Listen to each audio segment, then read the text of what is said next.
ही guys good morning. तर आज मी चालले लग्नाला, म्हणजेच आमच्या रिलेटिव्हमध्ये एका दीदीचं लग्न आहे. तर सहजासहज मी काही लग्नाला जात नसते, पण हे स्पेशल इन्व्हिटेशन होतं म्हणून जावं लागलं.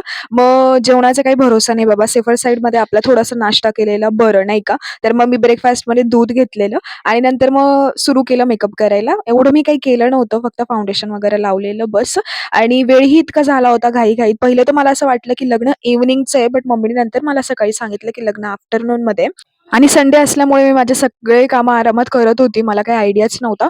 बट सगळं काही आवरल्यानंतर मी पटापटा आवरायला घेतलं. हा बघताय पसारा तुम्ही, मी वाइंड अप केलाच नाही. मला करायला टाईमच नाही भेटला, इतकं वेळ झालेला. मग मी हा असंच सोडून आम्ही लग्नाला निघालो. फार दूर नव्हतं लोकेशन, जवळच होतं. आम्ही लवकर पोहोचलो आणि खरं तर सांगू तर आम्ही खूपच लवकर पोहोचलो. आम्हाला तिथे 2 तास थांबावं लागलं, कारण ना तिथे कोणी नवरीचा पत्ता होता, ना नवरदेवचा पत्ता होता. आम्ही नुसता टाईमपास करत होतो. मला ते इतकं बोर होत होतं. ही आहे माझी आत्याची मुलगी, स्वीट आहे.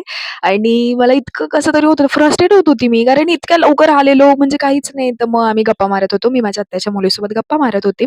मग फायनली बाबा दोघांची एंट्री झाली गाण्यामध्ये आणि असं जीवात जीव आला. बापरे! थँक गॉड झालं तर आता तरी होणार. म्हणजे कसे राहतात यार, टाईम पत्रिकामध्ये 11:30 आणि 12चा दिलेला आहे आणि लग्न हे किती वाजता लागते माहिती आहे गाईज? 2 वाजले होते हे लग्न लागता-लागता. म्हणजे मला तर इतकी भूक लागून गेलेली, मी सारखं-सारखं त्या झोनमध्ये बघत होती, कधी सुटेल हे, कधी यांचं लग्न होईल फायनली.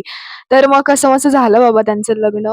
छान झालेलं, छान दिसत होते दोघेही. ती खूप सुंदर दिसत होती आणि मग फायनली आम्ही गेलो जेवण करायला. जेवणही खूप सुंदर झालेलं होतं, म्हणजे छान होतं एकदम. सगळे आयटम खूप मस्त झालेले. स्पेशली गुलाबजामुन मला फार आवडतात. बट कसं असतं ना, मी हे खूपदा नोटीस केलेले हां गाईज, की लाइक गुलाबजामुन ना आपल्याला लग्नामध्ये अजिबात जास्त खाऊ नाही वाटत. त्या लग्न झाल्यानंतर मी मिस करत होती, की अरे मी खायला पाहिजे होती. पण मी मोजून 2 किंवा 3 खाल्ले असते. आणि हे पहिल्यांदा नाही, माझ्यासोबत नेहमी होतं. मला म्हणजे लग्नात खाऊच नाही वाटेल, असं नाही का त्याला म्हणतात इकळ इकळ म्हणतात ना, तुम्ही ऐकला असेल नसेल ऐकला हा शब्द माहिती नाही. पण असं इकळ येऊन जाते, की नको यार नको, जास्त होऊन जाईल ते.